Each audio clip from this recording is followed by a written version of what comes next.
or whatever the case is. But then the fact that this person is dead and they're in your house. That's a whole different kettle So of right fish. now, you see, if you're a fiction writer, this is a very good, idea to work with. Because you see, a girl is dead. We don't know how she died, so she can die in any kind of method you can think of. There's ways to find out. There's ways to find out how she died. Yeah, so now, it can be in any way. It can even be a story like, she comes in the room, she looks around, she thinks, oh, let me have a drink. She goes, so it can be anything like that. She overdosed on a drink or a drug, maybe. Yeah, I'll do this and then... Because why don't they do a postmortem? Eish, dude, remember the discussion that erupted in the group, the Patreons group over postmortems and stuff. There's another girl in prison right now. I think she's serving a life sentence, and she's serving a life sentence for the murder of her husband, who on that material night in 2015 or 16, I can't remember the exact date, dies in the bathroom. Well, nobody knows the circumstances of what happened. The husband died in the bathroom? In the bathroom. Yeah. Post-mortem, she says he fell and hit his head on the taps in the bathtub. That's what she says, right? Which is possible. Which is possible. They bury. They had to exhume the body when questions arose in the family 3 months later. They're like, no, we feel this chick killed Owen. His name was Owen. So they did a post-mortem. Russian doctor at UTH does the post-mortem, and they find... And this is the thing. When the whole incident happens in the bathroom, she screams for help, right? So about 3, 4, 5 neighbors come through to help her lift the body from the bathroom to the bedroom. And all 5 people say that he had a wound at the back of the head. There was a bit of bleeding at the back of the head. They bury. Post-mortem 3 months later, after they exhume, the Russian doctor says he fell on his forehead. The bump was on his forehead. 5 people saw a wound at the back of his head and there was blood.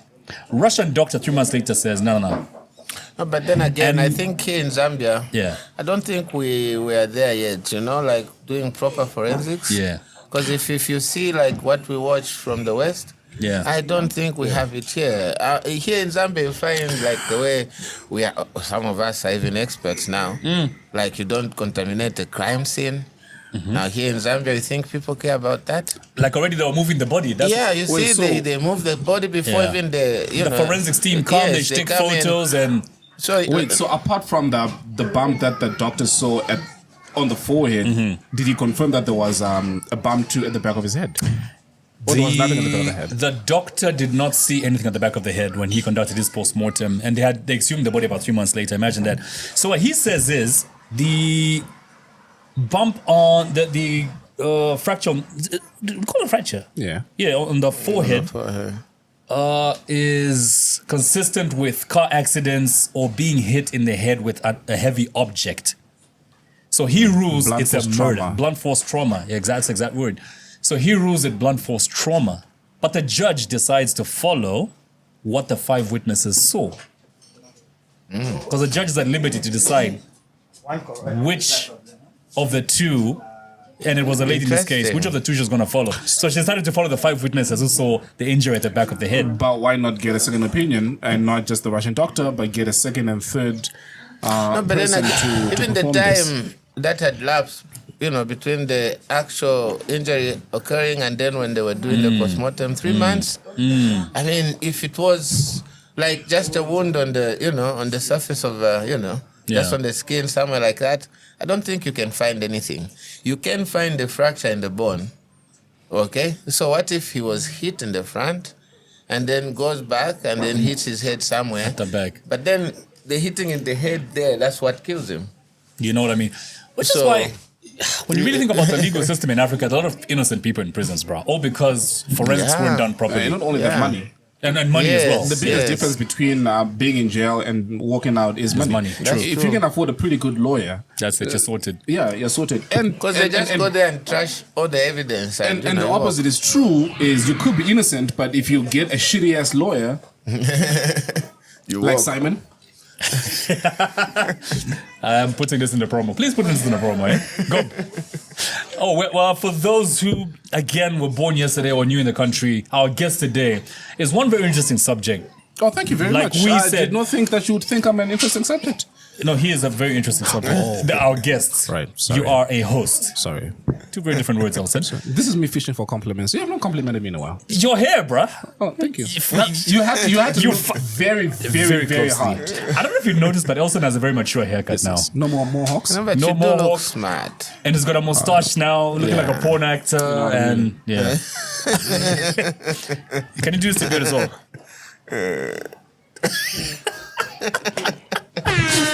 The stash. My porn stash, bro. Yeah. We were talking about places where we used to hide porn when we were kids. Did you used to watch porn when you were a child? Like the VCR type? Yeah, of You course. used to have. Hey, come on. Let me tell you the craziest thing that happened is there's this one time I'm watching porn. Right? So you used to watch porn like when everybody goes to bed. You reduce the volume like all the way to the bottom. So I'm watching porn and I'm like 20 minutes in power cuts. Oh, and the tape is in the VCR. I think, the worst and is it was that. just to eject You and cannot remove it. no, you can't. Yeah. You can't. Either you go with the whole VCR to the bedroom. I camped on that VCR. Yeah. It's the only thing you can do, man. Wait for Paul to come back. I was dozing the fuck off of watching the VCR. Like, I will wait. if this, And the things we went through. if this is not God giving you a sign saying, nigga, stop jerking off, I don't know what it is. How many times did I take power away? Hey, but then, were jerking off? I before was the determined, bro. before the VCRs, Yeah. porn used to be, usually black and white magazines. You're Imagine old. that. You're old. I am that old. Wow. So used to watch where we used to hide them in between, the mattress and the bed somewhere there. That's exactly why I said most of us hid. Yeah. Yeah. Also hid it in the ceiling. I used to think, growing up, until a certain age, I used to think that the white women's nipples were actually stars, that they didn't have nipples, they had stars. Yeah. You remember? Yeah, because I always had those. Those had like stars, so I was like, they don't have nipples. They got, you remember like the Scope magazine? I'm sure as a kid you're like, I want me a white woman. But what's that anyways? I mean, does that mean that we can't see everything? You could see the whole boob, but the sensitive part was the Dude, nipple. it's amazing how, especially back in the day, I think even now in movies, you see a white woman rather show you her vagina than her nipples. I don't get it, man. Make that make sense. My point exactly. Make that make sense. Why is it that they're more concerned about their nipples than their vaginas? Where's Elise? Back in Norway? Oh, I'm gonna call her now. Yeah, please. Maybe We need to get to the bottom of this. Yeah. Maybe I don't know. Maybe because that's the baby's food. And so you have to hide it? Do you hide the baby's food? You notice Wait, should I connect my phone to that or should I put it on speaker? You can put it on speaker, no pressure. Oh yeah, as you're doing that, I was introducing our guest today. Our guest today, legendary Zambian musician, actually one of the pioneers of what we call modern Zambian music. Got into the industry as early as 1997. Who was doing music right now that we know as early as 1997? Okay, she's on the line. Hi. Hey. Hey, Elise. You shouldn't have said her name because Our resident white chick. What's going on? you're live on the podcast. Am I live on the podcast? Yes, you that's are. Amazing. I'm You- so excited. From the previous episode, you're our resident white chick who we call for any opinion relating to white people. Yes. So just now we were talking about When porn. can I help you guys? I think connected this. Oh, you're talking As about we're talking. porn. Oh, Is you it want what? here? Okay. Oh, you can hear? All right, so I'm gonna hand you over to Kalinga because it's the one that had like a specific question.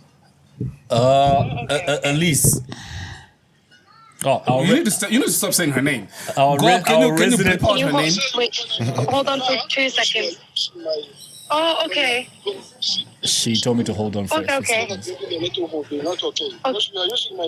Yeah. Can I come in like 1 minute?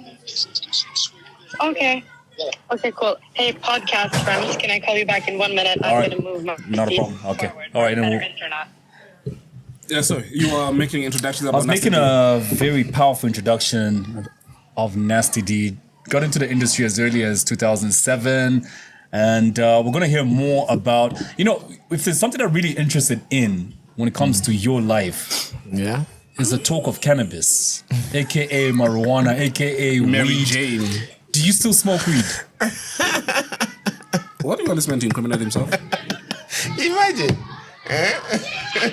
All I'll say is that, I think in life we have different, we gravitate towards different things. Okay, some people are into liquor, some are into smokables, some are into injectables, some are into whatever it is. None of it is good. Okay, but at the end of the day, when you're an adult, others are into you can fuckables. choose. Yes, so when you're an adult, you can choose what's good for you. Right. And that's the freedom that everyone fights for. And so, right now, it's just a matter of time before cannabis becomes You look like you're high right legal. now.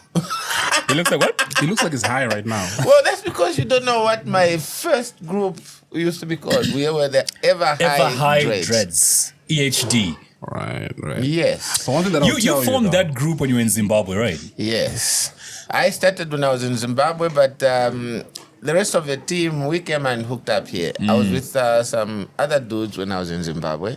But when I came to Zambia, that's when we linked up with Louis X, and Twice. Ranking, and Twice as well. Then we formed Ever High Dreads. So we were ever high, if you'd like I to hear know. that. Yeah. One thing that I'll tell you though is, of all the other drugs, you've never in your life ever heard of anybody overdosing on weed. I was actually watching a documentary a few days ago about... You just overeat. Exactly. Makes you happy, hungry, sleepy. I think those are the only side effects of weed. Yeah. Happy, hungry, sleepy. Period. Unlike alcohol, where we see a lot of fights in clubs, we see car accidents, you never hear that about weed. Nah, not much. No. For me, which begs the question, I was doing a bit of research on this the other day, how they made weed illegal and why they made weed illegal. Only because it made black people, Mexicans happy in America and the white men didn't like that. But what reason are they given in Zambia for making weed In illegal? Zambia, it was more political than anything else. How so? Well, because during the struggle, okay, have you seen pictures of Simon Mwansaka Pwepwe when, it was during the struggle? He used to wear black, and then he will have the red, gold, and green colors. Right. So there's a story that some of the people that worked with him, okay, to provide security for the freedom fighters, most of them used to smoke herbs. Now, the colonial masters, they didn't like cannabis because it made the Africans see sense in a lot of things. It made the Africans want to demand what's rightfully theirs. And so they had to, make it a criminal offense. And it was easy. And that's why that law in Zambia, by the way, I think it's never been changed since 1967 or something like that. It was amended in 67. I think it was first introduced maybe around 63. And so it's never been changed because successive governments, they know how they can use that, And also you have to remember that, most of our efforts like in, social service delivery is aided by maybe donor aid like the Americans. And they come with specific instructions. Yeah, so most of it, we've never really discussed in our own parliament whether it should be legal or illegal, Yeah. But I'm thinking very soon it will needs to come be. to that because already with the licenses they're given for marijuana for medical purposes, it's just a matter of time. Zimbabwe has legalized the farming of weed. Yeah. Just put a pin on that. We are shooting from Kiki. What's the name of this place? I came, I saw, I conquered. Jaru's got a tattoo. Yeah, with those And words. an album too, right? Yeah, the first album, yeah. On Twin Palm Road. Twin Palm Road. It's written Veni Vidi Vici at the top, and on the side of the gate, Triple V. You can't miss it if you're coming from Kingsland side. You pass Zaf. Keep your eyes to the left. If you're coming from the other direction, Twin Palm Mall. Is it what's inside? What landmark? Chinda. Yeah, Chinda. From that Right by the direction. curve. Right by the curve. By the grr. Yeah, by the rumble strips, yeah. No, fuck that shit. Wanna go and bush with those things today? Ah, nigga. Yeah, by the grr, you'll see them. So we're talking about weed. Yeah. Do you feel that the government maybe should revise, considering it was a colonial law to suppress the black man's happiness? Not only that, as well, this is where we needed Lanji as a fact checker. Maybe you can, Gob. Yeah. Just check the revenue that weed brings to the Netherlands on a yearly basis. Those are the points to discuss when it comes to weed, because most of the arguments that have been put forth, Yes. that have been put forth about weed, I don't think the problems are there in Zambia. For instance, when you look at most of the youth delinquency that we see, the Chiboria thing and stuff like that, the cannabis itself is not the problem. The problem, there are other drugs called Volo, others are, Jenkins. You see all those, and most of the times they're the ones. But when you see most of the delinquents, even in our communities, it's the illicit liquor, the tujili. That, because it's so legal, because it's done even when, parents are aware that youths are imbibing. It's like it's okay. And yet people forget that, because personally, growing up, ganja was not cool. Okay, everyone who smoked chamba, you never got the girls. You never really looked cool because chamba was considered that. So when it comes to the Zambian youth, it's only now that ganja has become appealing. I think it all started after the Snoop Dogg era. Okay, before that, it was really shied upon by most youths. And I grew up in that era, the 80s and early 90s. That was the feeling then. It was really not so cool. Because all the guys that smoked ganja, we stayed away from them. But now... You got it? How much? Gob, that's why I put a mic there. Now we've got stacks, yeah? Cool. Hold a second. I forgot to put a setting for you. All right, cool, let's go. You haven't turned it on, have you? Yeah. You were saying? Yeah, so according to the Dutch news, this update was actually on 24 May 2018. It makes between 2.7 billion to 4.8 billion a year. Billion? Yes. How much? 2.8 to 4.8 billion euros a year. Now, here's what I want you to do. Can you check what the budget for Zambia is? Yeah, please. just say 2022 Zambia budget. Yeah. And maybe on top of that, just find out how much, crime in percentage is apportioned to ganja in the Netherlands, where they smoke it that much. Yeah, but then Netherlands, Norway, these are the countries that have empty prisons because there's no crime. That's the thing. That's what he's talking about. That's the point. I'm just emphasizing the point. Yeah, go ahead. Yeah. How much? Yeah. 172 billion kwacha. 172. Yes. Kwacha. That's still in the millions of dollars, not even a billion. Wow. So, Enough said. Enough said. I know we've got ministers that watch this. I can say that with confidence. Yeah. well, I think it's all about, So I know the right ministers when I watch this. when we really reach a point where our representatives in parliament will be able to make decisions based solely on the Zambian interest, because right now there's a lot of interest. The donor interest, they really lobby these guys to try and get them to decide otherwise. But I think that if the question was left to just the Zambians, I don't think most people would vote against it, because we see it in our communities. So why don't you lobby? Why don't you... Well, for me, I've actually stayed there. It's the first time I'm speaking about ganja like this. Because you were arrested in 2003, October. I was, but I've never come out to speak about it like either for or against, because... Can we talk about your arrest, by the way? You were found with slightly... And then you had a hit song right after that. He was found with slightly over 15 grams of weed, right? Yeah. That's not a lot. Dude, this is Zambia. Welcome. Tell us about that experience, though. Well, it was something.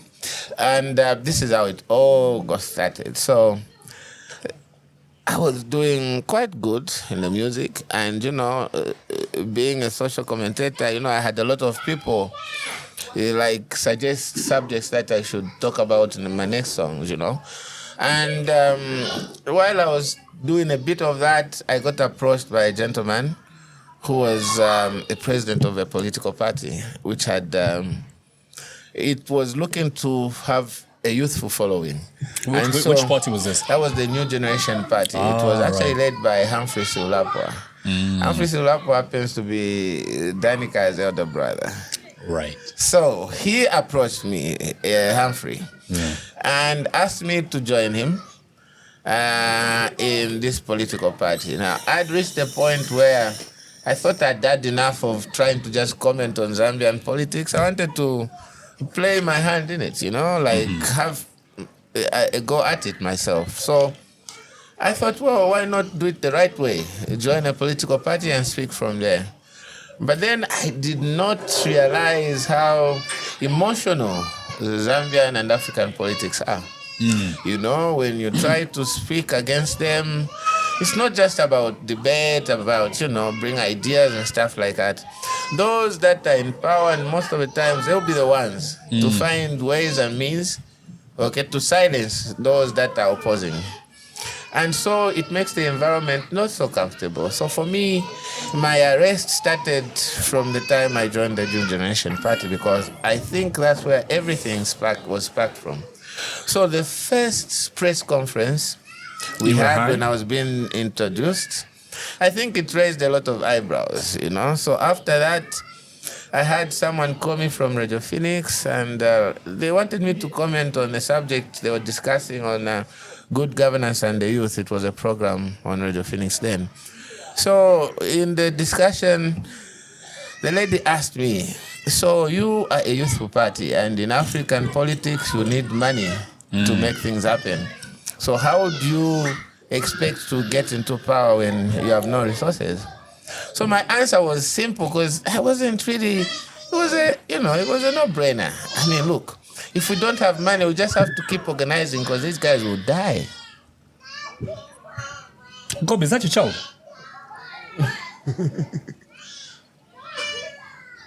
Gob, is that your child crying there? Oh, I thought you were getting up to shut the child up. You thought I was gonna do that? It was mine. If I do my favorite, the child will be mortified into silence. Okay, so I'm very interested in this story. Yeah? After the radio program, yeah. Yeah. So my answer was simple. I said, well, they'll die either of natural causes or otherwise. And someone, one of these cadres, very excited, they read something else into it, So they started insinuating that I was training a guerrilla army, we were planning to come and take over a government by power, and that's why I said, they'll die and stuff like that. It just escalated into something else. And so they wanted to bring me in, and I think when they were talking about it, someone said, Nasty D is a Rasta man. And he usually, he's always smoking ganja, so you can get him easily that way. So that's how the DSC were put on my case. So I know that because, I had to ask the people that came to arrest me. I said, Gosh, come on. that baby can cry. Damn. It's not even a baby, wow. It's not a baby? That little girl there.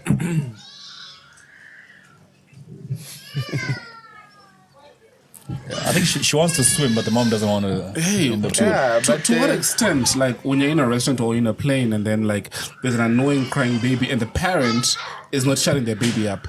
To what extent can you get involved to tell the parent?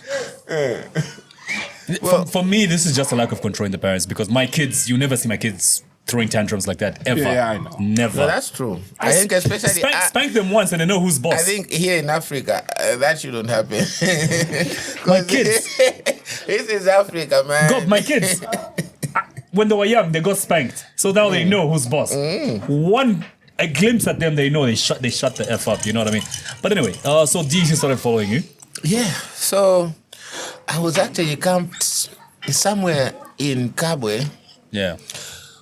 Almost 20 kilometers outside Garvey on the Garvey Kapiri Road, and about 5 kilometers from the road, you know. People really didn't know where I was staying because I went to this old farm, which I later learned that had once belonged to Simon Mwansaka. Oh, so wow. you see? The coincidence, yeah. Yeah, so I went and I rented this place to train my band then. I had just, formed a band of very inexperienced young people. So I wanted somewhere very quiet and excluded, and I had to get them out of Lusaka to that place because it meant that for a whole week, I'll have their attention. And so while I was camped there, that's when I got that call. So after that call, I think people started looking for me. And through someone somewhere, they followed me, and they knew where to find me. So when they came, of course, we had to...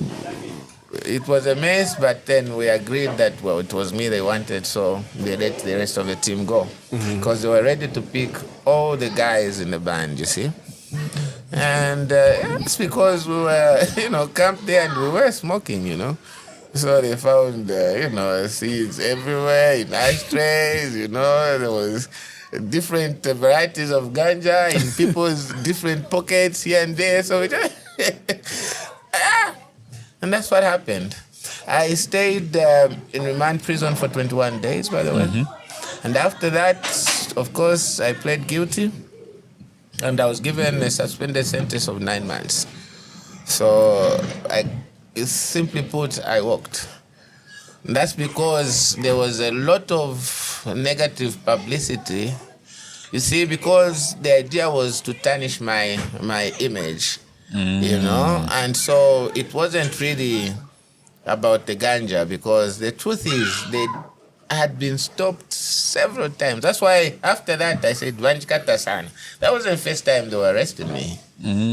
So they knew that, I'm a Rasta man. I was a Rasta man back then, very staunch, and they knew that I used the herb, and they knew that I meant no harm.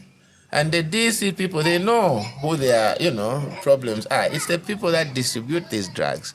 And that's because if they're distributing the cannabis, they'll most probably be distributing other drugs as well. So really, I even was surprised that they came all the way, because it cost them a lot to come for me in that remote place when they could get me in Lusaka easily. So it's like they really wanted me, and they wanted to, because the information went to the press. Yeah. Because when they catch you with contraband, they have to send it to the lab. Because it could be, in Sunko, it could be some other herb. So you can't just tell from dry plant material that this is the cannabis, because they're looking for cannabis which has got THC in it. You know what I mean? So they have to check for that. So it has to go to the lab. And they only had one lab in Lusaka. I don't know about now. So the contraband had to come to Lusaka. Take about 2 weeks for them to decide if it's really cannabis or whatever. And then they gave the wrong weight of the contraband they caught me with. So they said kgs instead of grams. How much did they really catch you with? It was 13 grams, actually. Yeah, but isn't the legal limit 14? No, the legal limit is 2.5 grams now. Now 2.5 grams. I would have been arrested as well. For someone by then who had been smoking for years, 2.5 grams, I can't even make a spliff, man. It's too little, And this is Zambian ganja we're talking about. It's not the skunk from the UK. Reduce my levels from my phone just a little. Yeah, so... Are you connected to this? Yeah, I think so. Okay. Yes, you are. Yeah, so that was clean my room. All that happened in the year 2004, by the way. Early October, actually. Yeah. And which is about the same time that you... No, I still want to talk about the weed. We'll come back to your songs a little later. You're really interested in the weed, huh? I'm really interested in the weed. Do you smoke? No. Did you ever? In high school once, yeah. I mean, didn't everybody smoke? One time? Yeah, one time. Or just feels like... Dude. When it comes to the weed, yeah, I just know that only your heart, will shinina you.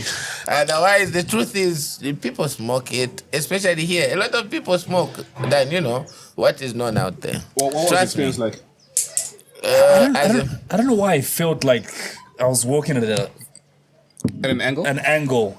And then I started walking at an angle. And everybody asked me why I was walking at an angle. The road seemed like it was like that.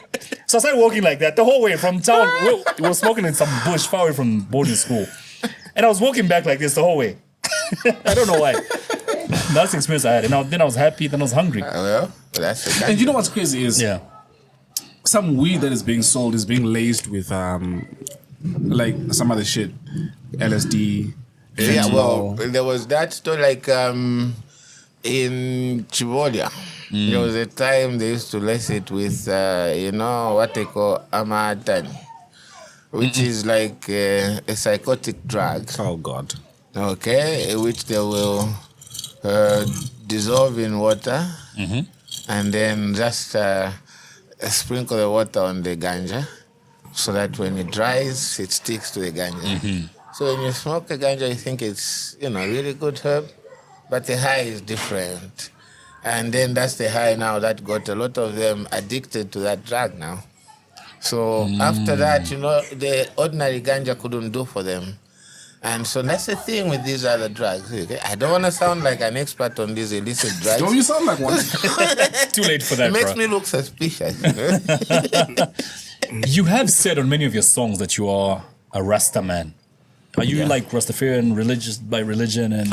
Well, you see, now this is the thing. Yeah. Rasta is a movement. It's a consciousness movement. It's not a religion. Okay. Educate us. Well, with Rasta, okay, most of the Rastas, the religion is actually the Coptic, Church of Ethiopia. Okay, that's the church that they'll say they belong to. Rasta itself is a movement. It's a consciousness movement. You see, so most of us who identify as Rasta, we are mostly about consciousness, and in most cases, will be Pan-African when we are, found here in Africa. If we are found outside Africa, then, we'll be about repatriation, the black man going back to his motherland because he has a lot of opportunities there, as opposed to living half in slavery out there, just trying to make these social ends kind of meet, you know what I mean? So, so that's what Rasta is about. Well, so from my understanding, Rastafarianism came from the Ethiopian Orthodox Church, not really the Coptic one. Actually, no. Yeah. It came from Jamaica. So you see, there was a period, okay? No. Now I could debate you on that one. No, listen to this. This. There was a period, you see, Jamaica was a colony of Britain. Okay, so in Jamaica, they had to salute King George because King George was the king then. Right.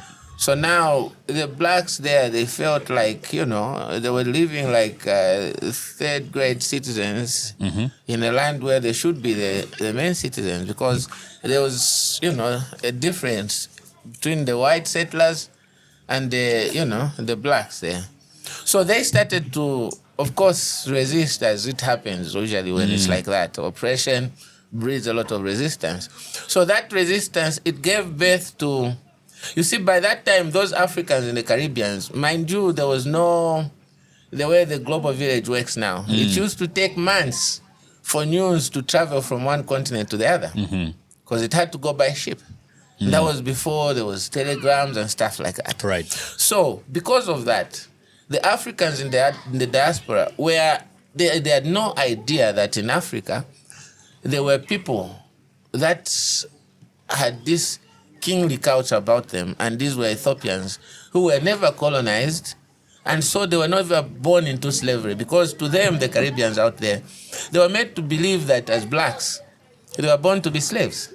And the Bible was being given to them in bits so that they believed that, because what the whites didn't want, those settlers, the plantation owners, they didn't want these blacks to revolt against them. So when this idea of other Africans being independent and actually there being a king in Africa in the name of Haile Selassie, to whom even King George went to bow, So that made the Africans or the black people in the Caribbean really looked at Haile believe. Selassie like a god, yeah. Yes, and so this Rasta movement started because now they wanted to identify only with where they came from. They wanted to trace their roots from those people because they could see these are black people, but they are being respected on the world, political platform. Stage, yeah. So that's where this movement of Rasta came from.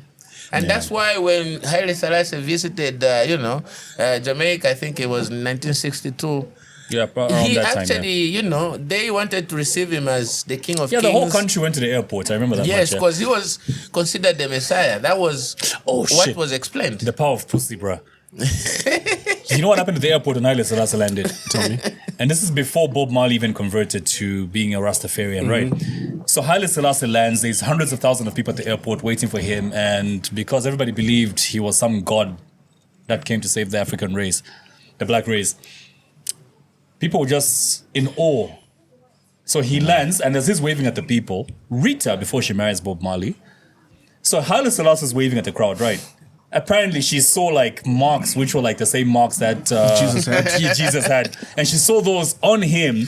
And considering how much myth there was already surrounding Haile Selassie, she went to the boyfriend, Bob, and told him, dude, this is the Messiah we've been waiting for. I don't know what weed she was smoking or what it was laced in. But she was trying to convince Bob Marley to convert. Now, you have to understand it from this perspective. You are a race and you've never believed that you were born to be free. And you see, now you've got this knowledge because that idea of, or rather the argument that Haile Selassie was a king of kings, Lord of lords, it actually comes from the continuation of the visit of the Queen Sheba, from Ethiopia, to King Solomon. To see King Solomon. And if you go by the same Bible, King Solomon, there's a very detailed, night in which it was a night of, King Night Solomon, approached and wanted to, Is this a night is this a night where he makes her pregnant? Of course. Yeah. And now the child that was born, we see because Queen Sheba, she was the absolute ruler in Ethiopia. Solomon convinced her that a female cannot be a ruler because from where Solomon believed it, it had to be a man. And because King Solomon was sitting in place of the true God, his heir was going to be, godlike. And so when Queen Sheba bore a child who was called Menelik, with King Solomon, she went back, but that child now was the first emperor of Ethiopia. And that's why the lineage of the Ethiopian king, or emperors rather, was traced all the way back to, King Solomon. And that's why when you look at the genealogy of Jesus Christ now, when you look in Matthew, when they're talking about, this one begat this one, begat this one, Jews did not want it known, that the true heir, that is the story out there, that the true heir was going to be the one from the African queen. So they cut that part of the story off. So I'm sure you've heard songs about, the Ark of the Covenant being in Ethiopia. Yeah. Because it's believed that it was taken by Menelik. And that's because the Spirit of the Lord, remember when it departed out of Solomon, because he had laid with, foreign women and was worshipping foreign gods. The Spirit of God, through the Ark of the Covenant, agreed to go with Menelik back to Ethiopia. And that's why even the history now still suggests that the Ark of the Covenant is somewhere in Ethiopia. Wait, just pause right there. Where's Kidis from? Ethiopia. Or maybe Wanakia. Yeah, we'll take that one as well. So would I be right in assuming that Marcus Garvey is the founder of the Rastafari movement?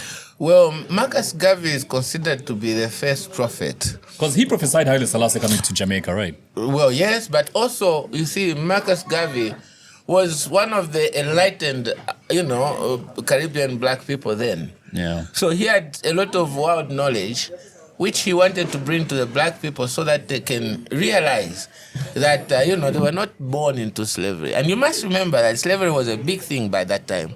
So right now we can be looking back at these people and thinking, they were looking for something of their own to believe in. And so when they heard of Haile Selassie, you know, they felt they belonged because they couldn't belong to King George. He was white, they were black. And they were made to believe they were not the same. So how do they bow to a foreign or to a different king? So they chose to bow to a black king. And that's why they revered, you know, Haile Selassie as a god, as the Messiah, as the, you know, the Christ, the risen Christ. That's how they believed in Haile Selassie.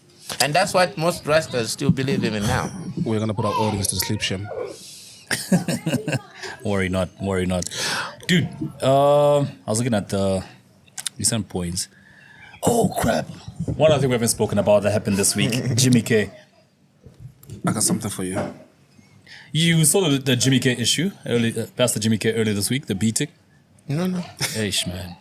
You want to narrate the story? You read it, right? No, you narrate. You followed it closely. Reverse. Apparently, Jimmy K drives his BMW to Emersdale. Yeah. And so, in the roadways parked was a truck that was parked obstructing his lane. So he hoods, allegedly. So all I'm saying, so everything that I'm saying I read, so it's alleged. And so he hoods, and the guy doesn't move. So he gets out of the car, goes to the driver's side, speaks to the driver, tells the driver to move his truck, and the driver doesn't. I don't know what ensues. I don't know if they exchanged words, but then allegedly, the pastor, Jimmy K, then fucks the driver up. Blacks out. The pastor lost it. So apparently, some dudes that were sitting by the bridge, probably high, drinking, so the whole thing happened. And walked up the truck, dragged Jimmy K, and tore a new asshole in his back. If that photo is anything to go by, that beating, man, it was extreme. That was bad, man. Wait, there's something that I want to play. How are my levels? Yeah, they're good. They're good. No, for my phone. Oh, right. Sorry.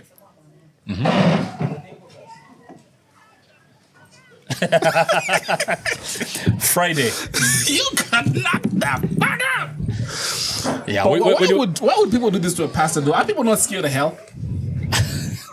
Doesn't the Bible say, touch not my anointed? Yeah, but you there. Do you see why these youths belong in hell and why the fuck they won't get out?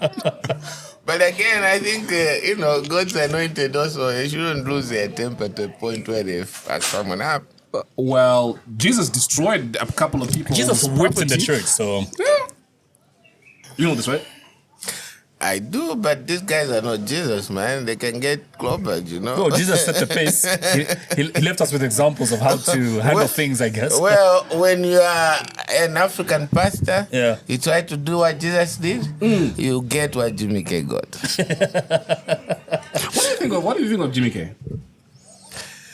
Well, I don't know much about him. I just think that, you can bring one. it's a different kind of time when, pastors are into these youthful social discussions and everything. It's, I think it's something modern. Where's his church? I don't know. On that episode we spoke to him, he said he was just starting the church. Like, 40, 50 members? He didn't quite tell us What's where it was. it I can't remember. Where is it? I don't know. Do you know Jimmy K's church? Does anybody know Jimmy K's church? Well, if you ask me as a Rasta man, we usually don't have a lot of kind words to say, especially about the papas and all these guys, because we believe that, they've been misleading the people for years and How so? years. Well, they tell them to chill and enjoy these pastors. They will tell people to work hard because they'll have fun in heaven, when the pastors themselves are driving BMWs. Are you Christian?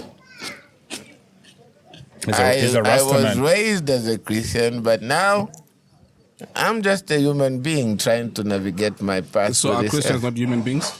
They are, but they believe in stuff. And do you believe in anything? Do you believe in a higher power? Yes, I do. Okay. Not the way he's described or the higher power is described by most of these churches. I don't ascribe to There's that. food here. I'm pretty sure you've got the munchies. Even when you get high, you get the munchies. Well, but if you're talking about me being high, then this is not enough food. Yeah, you need to ensure. There's another platter right behind you. There's enough food for days. You're talking about the higher power and what you believe. I'm interested to know what you believe in terms of the higher power. I just believe that, you see, as human beings, the Bible is even clear. We were made in His image. We are gods in our own rights. That's why we have the, all that is our food. Yes, sir. Dude, we have the... who did you think was coming here? We can do a bit of a takeaway if you like. Give some to Garvey. He needs to eat. This guy never gains weight. Yeah. You know, so... The power that I would like to believe in is not one where... Because today believers have really lost it. They even threaten God. You know, tell him, what kind of Christians are you hanging around? I see what you mean. You know what I mean? You are for those who don't understand, Bemba you is saying are the creation. There are songs in the churches nowadays where people say, if you don't bless me, I will not leave. Yes. And that's being arrogant. You know, you can't do that. It's His free will, His will.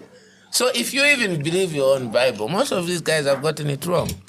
But then again, I don't like such arguments and discussions. No, it's not an argument, it's a discussion. Well, because these discussions, what happens is, there is a fork.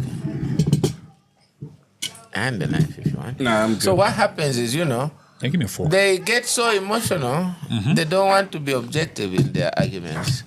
And so at the end of the day, they want you to believe them, but they don't want to hear your sense. So when you catch them on something really, really dumb and stupid, they'll just say, no, we will know that when we go to heaven.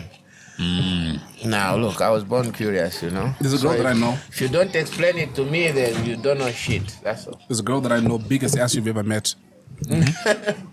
I actually introduced you to her. Remember the girl that works at UTH? Yeah, we met in a white coat that day. Yeah. Atheist. She doesn't believe in anything. Oh, yeah, you did mention we need to have her on the podcast for our views, Yes. We should. I think we should. I spoke to Pastor Bruce. Is it Pastor or Reverend? Rev. I don't know what the difference is, I'll ask him. He said, after next week is good. We need to have an atheist on that episode. We need to have an atheist on that episode. And the Rasta man. You spoke about pastors, they're driving BMWs and stuff, but then you Rastafarians are very... Is it minimalist? Well, I'm different, man. I'm living my life. Most of you guys don't want to dress well. Most Rastafarians look dirty. I don't know what that's about. I don't know if that's what they teach you. Please help me understand why Rastafarians and they get the white world chicks. Over. They get the white chicks. White chicks love dreadlocks. But why are Rastafarians mostly broke? I think let me put it that way. Wow. Are you calling him broke? Are you broke, sir?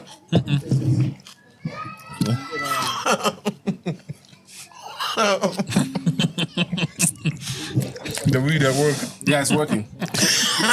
Well, now you sound like a one who smoked weed. How? Yeah. So I'm not the one giggling. Okay, you got me. So, I think that, you've got to understand something. Like I said, Rasta is a movement. It used to be a resistance movement, to not resist the oppression. And so, in that era, there was a lot of boycotting. Because it's the same way that, it happened in Zambia. Bwana, are you broke? No, I'm not broke, man. Because I've chosen to live my life a little bit differently. Okay, so now I'm trying to explain something. So the time, it's the same thing like what happened in Zambia during the struggle. There was boycotting butcheries run by the colonial masters and all that. Right. So that Africans can have a bigger voice amongst themselves. Right. And the same thing used to happen with the Rastas. So you must appreciate that when now the idea of the movement came to Africa and now there's Zambian Rastas, most of them are still with the old literature about Rasta. Okay. Because Rasta has evolved. Rasta is no longer, about repatriation. It's no longer about the African choosing his own destiny. Because from the time of Marcus Garvey, where almost there was no African country that was ruling itself apart from Ethiopia. Now there's no country that is led by, Europeans or any foreign, country or colonial master. So Africa now is deciding its own destiny. So the truth is, a lot has evolved. So maybe the movement, what it set out to achieve, we need to sit and count how much of that we've achieved. Because I think that Africa, in terms of self-rule, we've come a long way from the time of Marcus Garvey. Rasta has to adjust now to where we are today. Yeah, but still, all the Rastafarians I know or see broke. All look broke. If we're gonna go by looks and dreadlocks, anybody I see living a lavish life with dreadlocks, it's just a fashion statement. It's not because they're Rastafarians. When you see true Rastafarian, they're usually painting billboards now or look. banners in town and whatever. Again, it's an explanation. When you say broke, you see... Okay, or look broke. Well, is this what is taught in Rastafarianism? What your definition of broke is? A Rasta man, he believes he doesn't lack for anything when he's in own natural land. So now listen to this. You look at him and you think he's broke. But you see, he's content with, eating from the sweat of his brow. Okay? So he's going to do whatever his hands can help him do to make a living. The one thing that you don't talk about a lot is about true Rastas being very straight in life, being very honest. Oh, shit. Being when very you said humble. Straight, I thought of something else. Oh, problem. Stop watching that stuff. So, that's what it is, You might think, because you don't understand where they're coming from, they just choose not to be so into the modern material, necessities of life. But if you have said you're moving with time as Rastafarians, then why haven't you moved in that aspect as well? Well, there's those of us that are moving, okay? And it's a matter of choice, and that's the other thing. The same with any other, movement or spiritual or whatever. It should be about choice. If it's not about self, decisions and everything, then it's check out. So in Rasta, you choose, okay? That's why you find some Rastas like me. They'll be, dressed in a suit. They'll be doing this and they'll be looking like this. But there are other Rastas who still want to look, the way Shabby. Abraham looked. You're very straight people. That's why I never had scandals like sex in the toilet. We saw recently that Christine lady from Kenya. Did you see the ass on that thing though? Jesus. I know that's why you sent me those videos. I never sent you nothing. Yeah. You are not about to accuse me of transmitting pornography in this here Zambia. No, you sent me her photos, bro. I'm not accusing you of the video. You said that's why you sent me those videos. I have got no idea what you're talking about. The video of her dancing in the club, you sent me that, and the photos of her from Instagram. Yeah. No, you didn't send me the porn, don't worry. I'm not accusing you of sending me porn. Wrong guy. I saw the porn on Twitter. But sheesh though. Man, did you watch the video? He's a Rasta man, they don't watch these things. This girl here with a massive ass. What kind of girls are you into?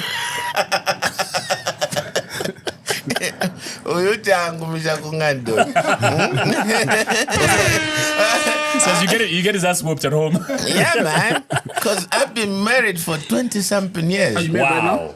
Of course. Oh, wow. You think over 20 years? Yes. On purpose? Of course. Wow. I married my best friend. So you see, she's fun. Yeah. It's incredible. How do you keep it new? How do you keep it interesting?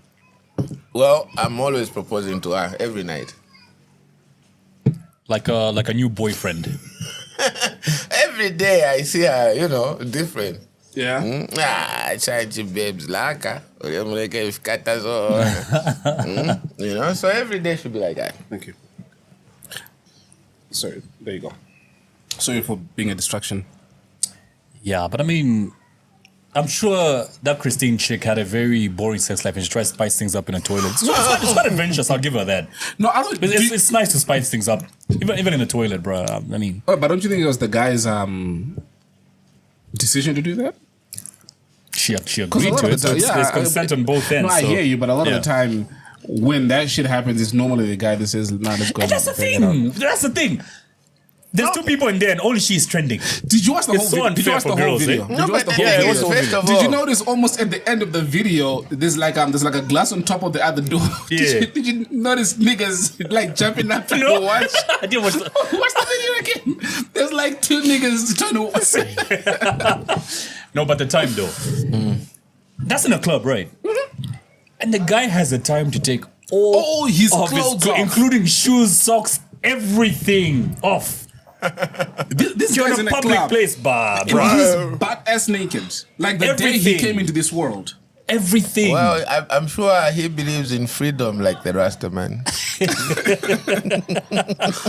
He wanted to be free, man. I mean, if that was Elson, his slacks would have been by his knees at least. You know You what I mean? say also, let me tell you something about this guy is what he does. He puts it onto me. Okay, let me put this on to you as well. If that was Elson, the slacks would have been by the knees at least. T-shirt would have still been on. The watch, this guy took even the watch off. You notice it? Yeah, but you and his see, glasses. no, but you see, you have to look at it this way again.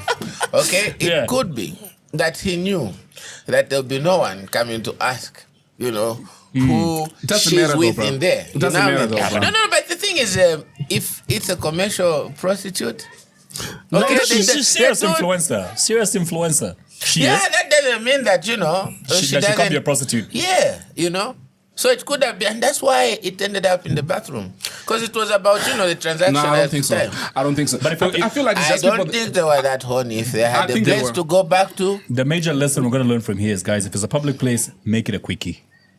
Don't find time to start taking all your clothes off and They even had time for foreplay, bro. Like the first 10 minutes of the whole thing was foreplay. these guys were acting like they're on Pornhub, man, taking their time, foreplay, clothes off. Wow. Or it's gonna end up on Pornhub. Sorry? I'm saying now it's gonna end up on now it's Pornhub. gonna end up on Pornhub. And somebody's gonna rake in those Zambia money. Kucharo. But then again, well, no, Uganda. Oh, it's Uganda, sorry. But then again, one of the jams that I'm gonna tell you is if you are having sex at the girl's house, Teach us, master, teach us. you don't take all your clothes off. Teach us. Teach us why. They should just get too you much ankles. about this. Sorry? You should just drop your pants to the ankles. Why? Because her man might walk in? Exactly. Right. You've experienced this a lot of Don't time. park your car if you've got a car. Don't park it inside. Just leave it outside. If it's a safe neighborhood, leave your car outside. Or park your car at the lodge, and then walk to your girlfriend's place. Never used the lodge before. A very great lesson from You Master just park Elson. your car there for safety, and then you walk to the lodge. You walk to the girl's house. What kind of lodges are safe in Lusaka? Whichever is nearer to the house of No, the the ones girl that you're you've been going to. Which to. ones have you been to? Hey, don't get him waxed by his wife, bro. I've never been to a lodge though. I've learned so much in one day, bro. I got a Yango. I was telling you I sold my car on Monday. So I got a They're not Yango. paying us for this. You got a taxi. I got a taxi online. So as I was being driven here, it was a lady, very nice lady who picked me up. So we started discussing the 27-year-old boy and the girl that died in his house and whatever. Right. And my assumption was this guy probably found something in her phone. I mean, she's a young girl, 21 years old. And this lady says, the safest women to date in Lusaka nowadays are married women. True. And she had a ring on her finger. I'm like, what are you saying? Do you think she was giving you hints? I think so. I really think so. But do you Did you take the think hint? do you think our opinion is right though? The safest women to date in Lusaka Before are we married get women. there, did you take the hint? No, I didn't. I didn't act on it. I took the hint, but I didn't act on it. Oh. Yeah. Did she recognize you? No. No. No. Or maybe she did, but she Yeah, played maybe it cool. she played it cool, yeah. Yeah, but what do you think about what she said though? The safest women to date in I Lusaka agree. are married women. I agree. You know why? They've got a lot to lose. Not only that, but I've always said, is the camera on me? Second lesson. Second gem. Love without responsibility feels amazing. Stolen food somehow just tastes better. My addition to your cause. Until it's stolen from you. Until- Do you know- exactly. Do you know the pain? Do you know the pain That's of the you thing. cheating? If you're gonna steal, just know that someone may wow. steal from you. Yeah. Like imagine you're shaking a married woman and she found out she's gonna have a I side think dude. so. So, man. That's Bruh, heartbreaking, bro. this is when I call the husband like, bruh. Yo, Your wife woman is is cheating cheating on on us. dare she? Hi, is this Mr. Banda? This is Elson. Bruh. Have you ever dated a married woman before? Or been with? Before you got married, obviously. You don't have to think that hard. I found out later. Why are you lying, Kalinga? No, I'm telling the truth. Let me tell you something. Dude, I just winked at you. I'm telling the truth. And how was the experience? How was your experience first? Let's start from there. What experience? Moving on. Anyway. We're traumatizing God because God's about... Wait, Anyway. God just got married last week. Dude, Boy, there's the mic. Grab that mic. Gob just got married 7 days ago. Grab the mic, Gob. You can put oil in it, I don't care. I don't think you guys are doing much to encourage him. Wait, Gob, does that ever worry you? No, not really. That some guy might plow your wife? No, not really. Have you ever fucked a married woman before? No, Don't be like Elson, eh? no. Are you like, Gob, don't lie. I'm being Nobody honest. knows what you look like and you're behind the camera. And karma is a bitch, remember that. I know, Yeah. Are you Christian? very much. And you know that the lie that you tell right now, doesn't matter how small it is. You can go to hell. So Exactly. you've never had sex with a married woman No, before? man. Like, look at my body type. What about your body type, nigga? This guy! What's your body type got to do with it?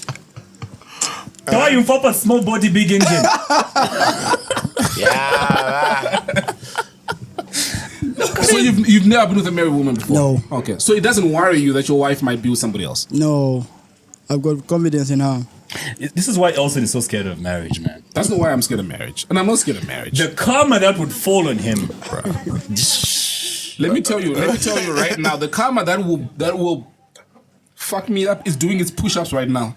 It's doing its sit-ups. You're never getting married, are you? Like the minute this nigga gets married, we're sending an army of niggas after your wife. Oh, crap. And you're going to catch her in front of your yard in the back seat of a BMW. Oh wait, he's got a ring on. Oh, look at you. You waste no time, eh? I lost my ring 7 days after the wedding, imagine. And I still On don't have one. purpose? She lost it, bro. It wasn't me. Who lost it? My wife. And she's never given you grief to not get another one? All the time, bro. She gives you grief? Yeah. So why don't you? I tell her to buy it. She lost it, so she buys it. Does she want- And there's providing the something... money for And, it. and look at it this way. I always feel like... I know what you're about to say. I always And feel like this I'm is true. protecting... I know what you're I'm about to say. protecting Stop, the stop, marriage. stop. I knew you were because going to the say that. ring Attracts more chicks. more chicks. You're such a hoe. You're lying. Gob, look at how your market is gonna grow this week when women realize, it's got a ring. He's a responsible guy now. Just God got looks like a married last goblin. week. There's no market that's going to grow. Nah, is that why you're talking about your body size? No. I think it's low-key insulting his wife. Like, which woman would be interested in this? Look at my body size. And What then are you you got saying married about last your week. wife? What do you think about your wife? You're saying? Like you saw, she's my body type. She's not. Or she's small as well. But guys with your body type actually like the plus size chicks. Have you Yeah. ever noticed that? Yeah. Opposites attract. Like the confidence of skinny guys going after like the fat chicks. I don't know what's up with that, though. What? It's like a complex. You're making up for what you don't have? Kind of thing? I don't Maybe. know. I don't know. Possibly. Or something in those lines, yeah. Have you ever been with a married woman before besides your wife?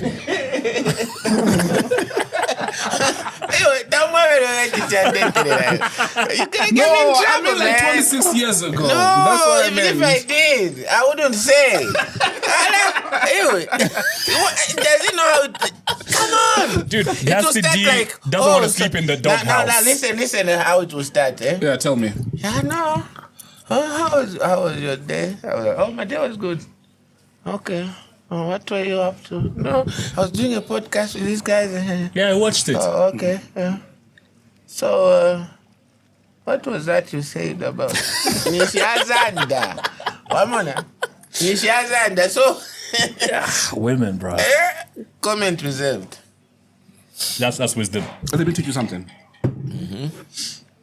The master's on the road today. The master is on the road today. Instead of He's sharing saying- everything from his handbook. Instead of saying comment reserved, you should have said no. Because now you've left room for imagination there. You go. No, but that's good because I don't want to go. It's out easy to as- defend. No, it means because when you say come and reserve, it means you don't want to lie. Kalenga. That's cable shit. Do you That's see that why- karma? Do you see that karma that we were talking about just now? That's why. And that no drinks. No drinks in the studio. Here we go. That's that karma we were talking about just now. Yeah. Busy lying that you've not been with married women before. I've never been, bro. That karma is instant. Sorry. Crap. Before we run out of time, bro, I'd love to talk do you about have a serious?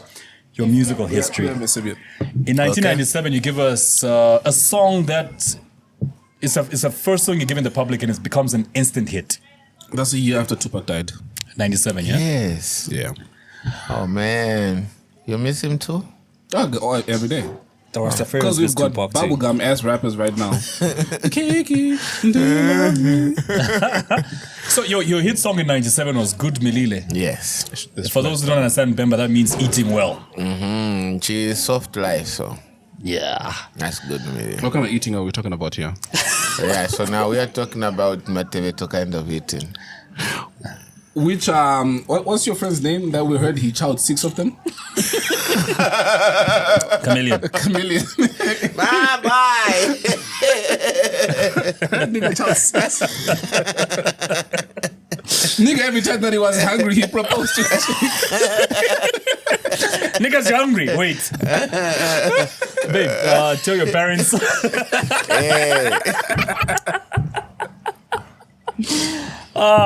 Gosh. Chameleon. Yeah. Anyway, so Good Milile happens in 1997. You break into the industry and you sort of pioneer a new sound of Zambian music. Because after that, everybody sort of started having that sound and then people started, like switching it up. By 2000, you're a household name. You've given us Nyanjalais, Bembalais. Wait, Good Milile was 97. Yes. When did the album come out, the first one? 99. 99. Well, the title of the album was not Nyanjalais, Bembalais, was it? It was. It was? You're right. You got your facts correct. Yeah. So, I debuted with Good Milile in 97. Okay. After that, the challenge was there were no studios the way we have today. So you just had that one song then? That one song I recorded from Zimbabwe because I was a student in Zimbabwe at that time. So in Zimbabwe, I recorded from what was the first MIDI studio. So now, you must visualize this. This is a time when music has never, been incorporated into a computer in terms of creating and making it. So these are the first, MIDI studios where you can record with minimum physical equipment, just with software. Right. So Zambia had not caught up then. And Zimbabwe was doing fine then in the time of Mugabe. And so they were a bit ahead of us in terms of catching up to what was happening in the West. Right. So they already had this MIDI studio. So as a student there, a couple of friends introduced me to this guy. He was some Belgian guy who was doing the engineering. So that's why I recorded Good Milile. So when I came to Zambia, presented the song on the, Sounds Good program. Of course, people loved it. But then afterwards, if I needed to record to that quality, I needed to travel outside Back to the country, Zimbabwe. you know what I mean? Yeah. So, yes, there was digital. I remember it was owned by the late Roger Sombe then, because that's where Daddy Zimas was signed. Okay, so Daddy Zimas was the first one to release his Salaula song, which is what inspired the likes of myself to doing, this ragamuffin style that is called dancehall now. So he managed to get us to see that you could actually twist the patois. He was mixing, some girls, them are buying Salaula, So it was a bit of Nyanja and the Pidgin English from the Caribbean mixed. But when I came on the scene, I decided I would do a song completely in a Zambian language. So Good Milile was just in Nyanja. Right. And after that, I did the album. My first album was called Nyanja Lies Bemba Lies because I did all my ragamuffin in Nyanja or Bemba. So that was the difference I brought to the game. And by that time, you know, I think in that period, the only other person besides myself and Dadzimas, there was a guy called DJ Spooky, and there was also MC Wabueno, who were trying to do this kind of style of music. But when I launched my album in 99, I had recorded 97, I couldn't find a studio in Zambia. Right. So, you know, while I was lamenting about the situation, my brother was already studying in the UK. So he suggested to me, you see, you can come to the UK as a student, and while you're studying... that's the time you go to West London College, yes. right? Okay. So while studying there, I could record, and that's what I did. I applied to West London College. They accepted me. I went there as a student of, management accountancy, and I managed to record in the period I stayed there from early 98 to August of 99. Yeah. And I think one thing that most Zambians don't know is that you were the first Zambian to ever sell music by the truck, CDs by the truckload. Serious? Yeah, dude. By the time late 90s, all we ever listened to was the Tupacs. We were consuming mostly Western music. Then he came on the scene. It was the first time that Zambians ever lined up to buy CDs. Wow. Yeah. Produced by a Zambian artist. Wow. He was the first Zambian to reach the Sounds Top 10, if I remember correctly. Yes. I'm trying to remember as far back as the Sounds Top 20 presented by Franklin. Yes, You're the only Zambian on that 20. list. Yeah. And that chart was made based off CD sales. And he was the only Zambian on that chart. Incredible. Imagine that. It was a great time for Zambian music because I think Zambians were just realizing that, they didn't have to support the Congolese, Zimbabwean, South African musicians because they had their own Zambians. You know, because up to that time, if you went to a club, all you could hear was rumba music. Yeah. And this is a story. Now, here's a story now. You know, my early gigs, okay, I could never play more than 30 minutes because people were so impatient.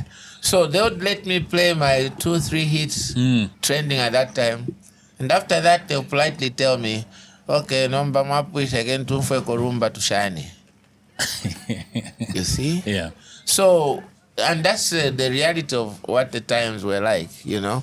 So it had to take a lot because now there was just a few Zambians on the Zambian playlist. You can't blame the Zambians. They had nothing to sample. Right. So now that's the era now from late 99 when the movie Posse, Venesaga, Chamanyanzi, Sister Mutale. Dimaiko, Keith Mutale, Betty Bulo, all those guys.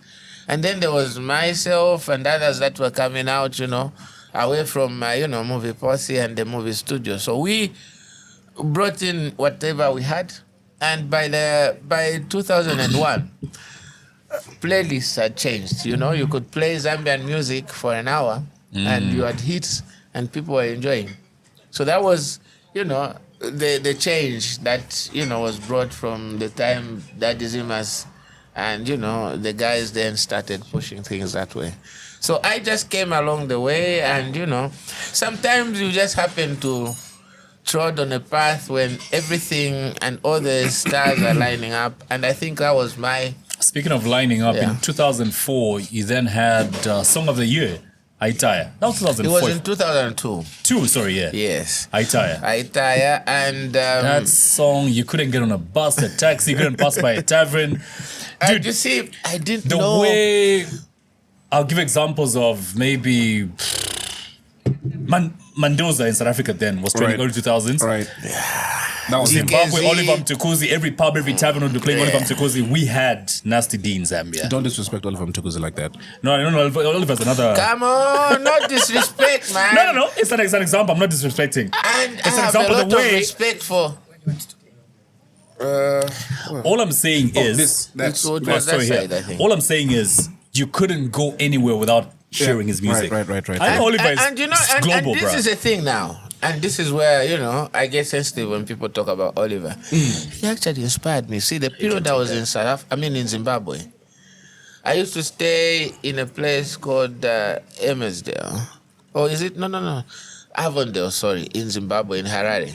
So in that Avondale area, okay, there was a hotel called the George Hotel. And Oliver would come to play you know, he had been a household name in Zimbabwe for years before he became international. Right. So he would be heard the way, you know, Pontiano plays folk music. Right. Oliver would play with his band. And I used to go every evening when I'm coming from college, where I'd later on, you know, been employed as a tutor. I would be coming from college and stop at the George Hotel and watch Oliver Mtukudzi. Then, during that period, he featured in the movie Nelia. Yeah, I remember that one, yeah. And that's how he got to be an international star. True. So for me, when now there was the, you know, Toddy album with Oliver Mtukudzi, and it was happening, and now I was on Sounds Top 20, there would be Oliver Mtukudzi, Brenda Fassie, and you're there as well. Zambia represented by myself. Yeah. It was a great moment. And I actually managed to kick off Brenda Fassie from the #1 position during the Memeza album. And when Brenda Fassie came to Zambia, I actually had the opportunity to meet her. Great stuff, man. Do you know how many quick trivia? I will be asking you guys trivia questions. Do you know how many albums Oliver Mtukudzi had when he died? Google that, Gob. 30? Okay, you said 30. How many? 50? Why you say 30? No. Stick at that. Stick to 30. I would say 50 something. No, give me a number. 56. He's the closest. How many? Gob. That's what she said. You know, because I know.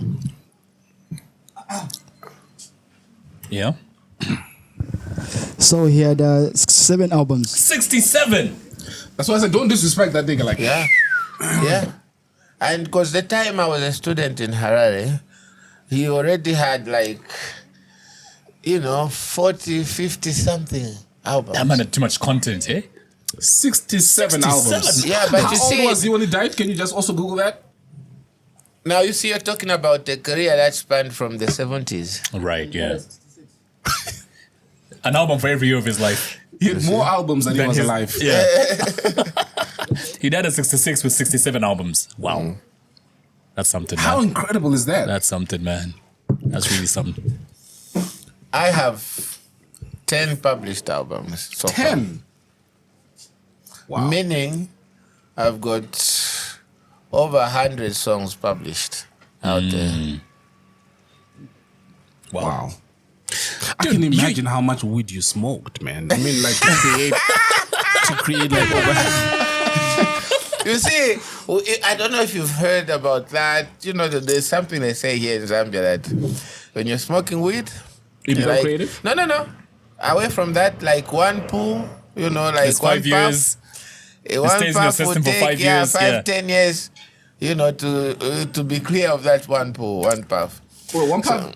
Say that again? I say that one puff, will last in your head for 10 years or 5 to 10 years. Bullshit. So now, a guy like me, okay?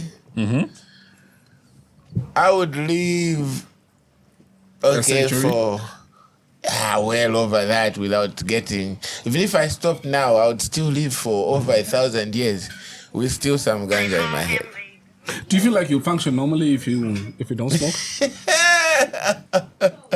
Better than all of you guys. Like if you don't no. smoke. Oh yeah, I do. Except you see, now this is what.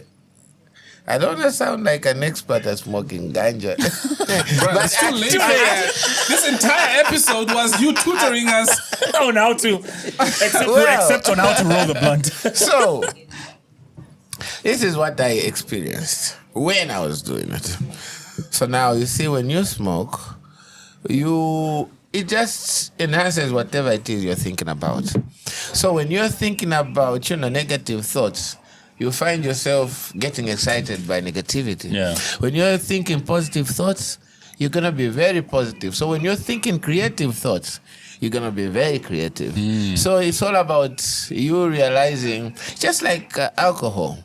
Some people drink alcohol and it gets them to be, become womanizers all of a sudden. Some drink alcohol and they want to start preaching. So, whatever you imbibe that intoxicates your mind, okay, will take you a very unique direction that not everyone goes in that direction when they're high. Have you ever tried mushroom? When I was in the UK as a student, I was at a party and then someone came there and then they introduced mushrooms, Shrooms. I thought, now this is the thing. I was coming from Africa. Those are hallucinogenic, right? Yes. So me coming from Africa, I knew that quite if you have any mushrooms which will get you to flipping on the mind. Yes. But you see, here we don't go for those deliberately, you see. So when I was being told these are mushrooms, I thought, what can mushrooms do? Fibo wafifi. Yeah. The fact that the next morning, it's like I could recall the whole night, except I had no, where you're just like, it's an out-of-body experience. Yep. You can't do nothing. You're watching yourself. You're aware of everything, but there's nothing you can do. You can't even voice out. You can't raise your hand. You're just... So can I give you advice? The next time you want to try it. I don't want to. Okay, if there's anybody who wants to try mushrooms, the best place to do it is go out into the wilderness, if you can. Okay. Go out into the bush where there aren't too many distractions, there aren't too many moving things, because those fuck you up. Seriously? So tell us your experience. I don't have any. I know when Nelson is lying. Was this in the Namib Desert? I don't trust you. I've got a lot of white friends. I don't know if you know this. If you have white friends, then, then that one night when you woke up not, recalling what happened the previous night, you just go mushroom. Because white friends at a party will hand you a drink. Here, just drink it. Bruh, What's in it? Don't ask, just drink They it. had what they call a mushroom party. Yeah. Where they go out, they camp, you're like out into the desert or out in the forest. And you need to do it like in a controlled environment. You need to know you need to know your dose. You need to know how much to take. And what you're saying is true is, apparently. You hear? So I hear. Is you had this out-of-body experience where you can see yourself. Yeah.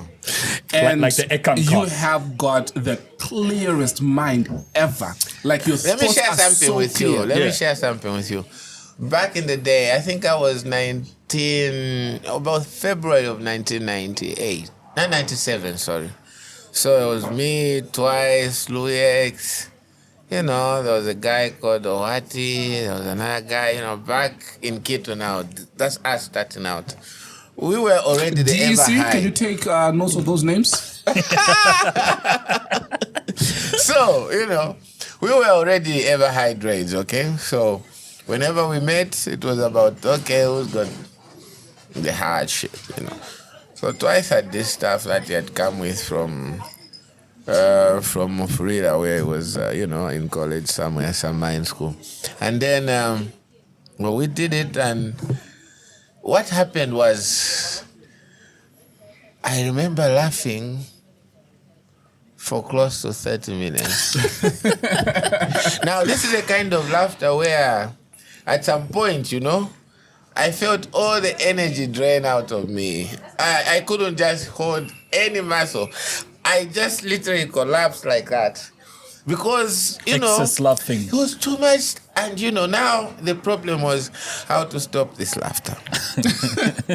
Were those shrooms or that was weed? What was that? Well, that was some green stuff from a cob. So now, back in the days when you hear cob, the ganja coming in a cob, it was the real shite. You know what this laughter reminds me of? Did you ever watch this Jade interview of James Brown? No. Oh, crap, man. Was he high? High as a kite. James Brown? Check us out. You smell good. I feel good. And you sing good. And make love good. Listen to the laugh. Well, there we are. We don't have to ask anybody else. We got that from the source. Now you're involved in publishing. I'll give you the video, Gordon. He was high as a kite. Funniest interview ever.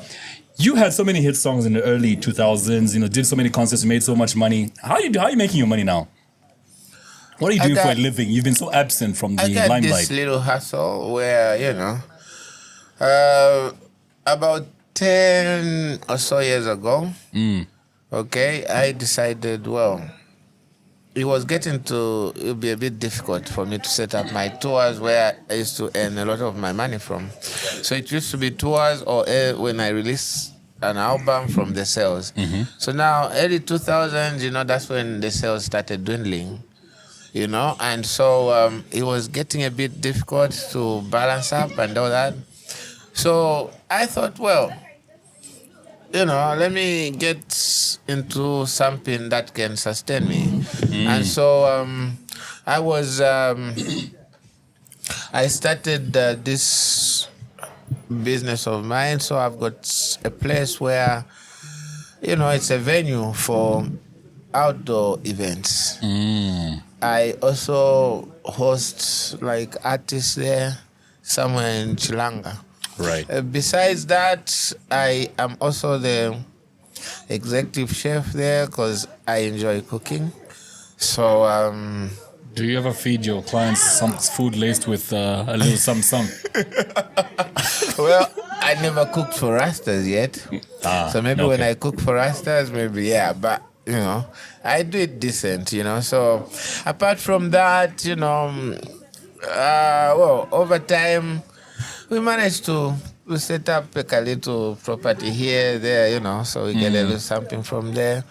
But then, again, I kind of get into businesses where there was a time, like from 2013 to 2018, I was into import-export. I did a lot of importing of, used machinery from the UK. So that's what's, been sustaining me a lot when I was quiet.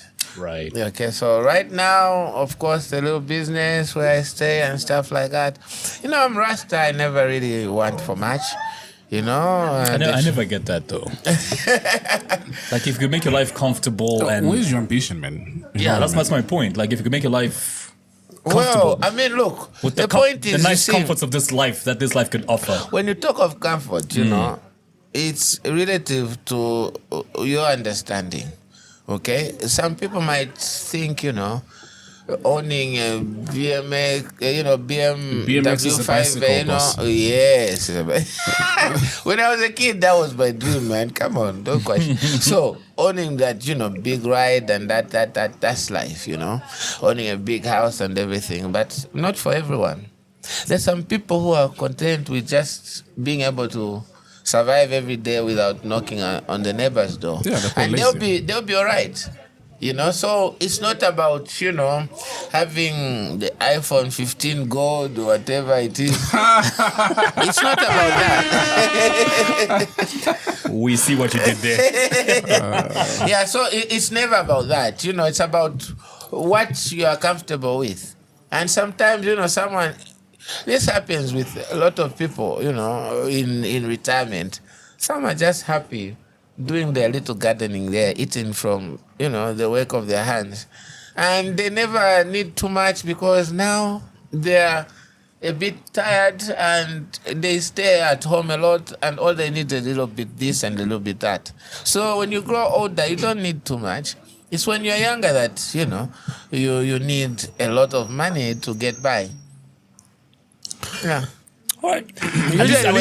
When you're retired, okay, if you did your maths right, when you're retired, you should have your own home. Yeah. And so there's no rentals. So the only hassle is to balance up dinner. So if you grow a garden like me, a Rasta man, look, I can go for 6 months without a gig. I'll never come knocking at your door. Right. You see? So I'm content. At least you're making your own money, and the men leeches we see around Lusaka. Man! Bruh! That was one of the talking points. Talk about it, bro. Talk about it. Get it off your chest, bro. There's a certain... Get it off your chest, bro. There's a certain group of men that seems to be on the come up. That seems to be on the rise. Well, maybe they've already been there, but it just hasn't been that apparent that are so comfortable living off women. I never get that, bro. I think we've spoken about this, you and I, a lot of times, how we just can't even allow women to settle a water bill for us at the bar. You know what I mean? Like, if you buy me 5 bucks of water, I won't allow you to pay for me. How do you get any bass in your voice? How does your dick get hard? She might as well move with your testicles in a handbag. She might as well turn your balls into earrings. She owns you. She owns you. I don't get it. We've seen screenshots. I think I have saved this. Some blonde guy who was asking for 300 kwacha from his chick. You know the dude. Blonde? Yeah. Do I don't know any blondies? You do. A blonde guy. Which one is this one? Wow. After he says, baby, I love you, blah, blah, blah. Look at the next 2 messages like he was lining her up. Oh, crap. This is before the asking. Yeah. Then go to the next one. Yeah. Oh, gosh. I think I know who he was asking from. Anyway. How do you... I don't get it. How do you live with yourself as a man? When we're designed to be the provider, how do you live with a woman providing for you? Do you know what I mean? Have you... What do you have any opinion on that? Well, I just think that, for us African men, it's very demeaning when you can't set the pace and the tone of your relationship with your woman. You're never complete. And so you'll never be happy if you don't hustle your own way to please your woman, as you wish to. And I'll almost guarantee you the easiest women to cheat will be those women who provide for their dudes. And I promise you. It makes absolutely no sense. No, but you see now, there's a difference, okay? There's guys that just seek out vulnerable women, okay? Women with, everyone needs somebody. And then there are guys who have realized that, they can pretend to be that somebody, and then they get all the goodwill coming from the woman when they're being everything she thinks she wants. And so those, you call them Marios, okay? They get away with a lot of stuff. But if you were really to interrogate the situation, you'll find that it never goes very far, because if you're really not genuine with someone, you can only go, X amount of time long, deceiving them, because at some point they will figure out that you're not for real. And when it all comes crumbling down, you get to suffer the most, because then if they were providing, then they withdraw their provision. So where does that leave you? So you see, at the end of the day, I think for African men, and most of the guys that do that, you find that they try to pull off this westernized way of reasoning, because an African man, he is a proud man. He's a proud hunter who will fight for his clan. I never understand guys who complain about gold diggers. The only reason why us as men got the gold is just for women to come and dig. Exactly. Exactly. Actually, I like gold diggers. They make you hustle more. Right. Yeah. They make and you the only people that complain are the ones who don't have the gold. Broke, lazy niggas. Are the ones who don't have the gold. Like, what the fuck are you complaining? Yeah, the ones with She's the not gold. your target market. Shut the fuck up. The ones with the real gold, they entertain and indulge. There you go. And you never complain about her being a And gold you digger. never complain about that. Yeah. Anyway, Nasty, it's been real, man. It's been a long one. Please change your name. I know it's already It's too too late. late, my brother. Yeah. He's been using this for 50 years now. I'm almost getting grandchildren now. Oh, it's gonna be my real? birthday in 2 days' time. How old are you turning? serious? I'm turning 50. Wow. You 50 years, I'll tell you man. who else. Oscar- You, Oscar Dave Chappelle.